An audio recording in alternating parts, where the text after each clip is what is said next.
Hi, Gavin. I've got you frozen here in the ideal sprint posture, the position you want to return to in each stride as quickly as possible. Flying by in full speed and then sprinting in slow motion. I love the knee drive and the foot strike. One thing we can improve a little bit is the arm motion.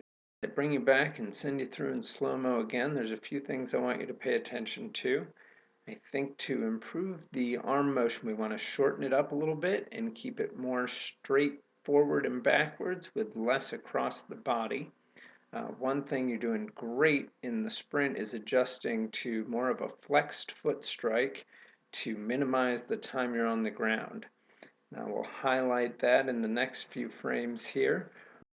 As we bring you forward to foot strike here, we'll see that you naturally made that adjustment, flexing the foot, keeping your foot on the ground for less time,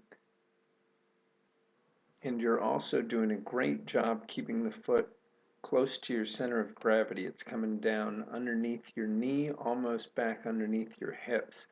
And we'll see as we adjust here and add the line that the angle from your hips up to your shoulder and down to your ankle is 167 degrees. That's really, really good.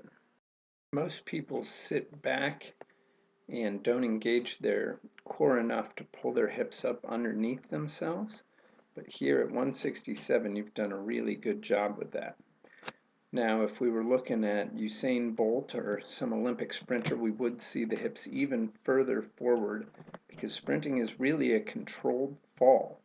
You're actually trying to keep your hips out in front of your foot strike in a dead sprint. Now, that's not realistic for a longer run. You can't stay relaxed in that posture. And here we are back at the perfect sprint posture that we want to return to as quickly as possible in each sprint stride. Here you come from the other side, and now in slow motion again.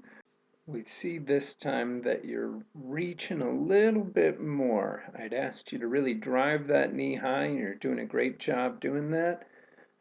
But as a result, I think you're trying to reach that extra little bit, trying to get the knee a little bit extra high, and that's causing you to hang a little bit and swing that foot through a little further than you want. This causes your heel to land first and actually break your forward momentum a little bit. So to avoid that reaching, we want to keep the foot behind the knee and keep your forward momentum rolling through the stride.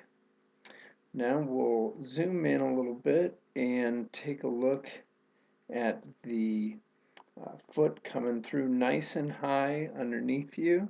You're in excellent position at toe off. The one thing I might adjust is your arm coming down. You see that left arm's getting long in the back and reaching down. Want to try to keep the arm angle closer to 90 degrees from the elbow. But focusing on the knee lift here, we see you driving up above that original hip line. You're getting well above it. You're really launching into the air. There is the highest point you're going to reach, so now it's time to snap the front foot down and back to really paw at the ground and not let it swing any further forward.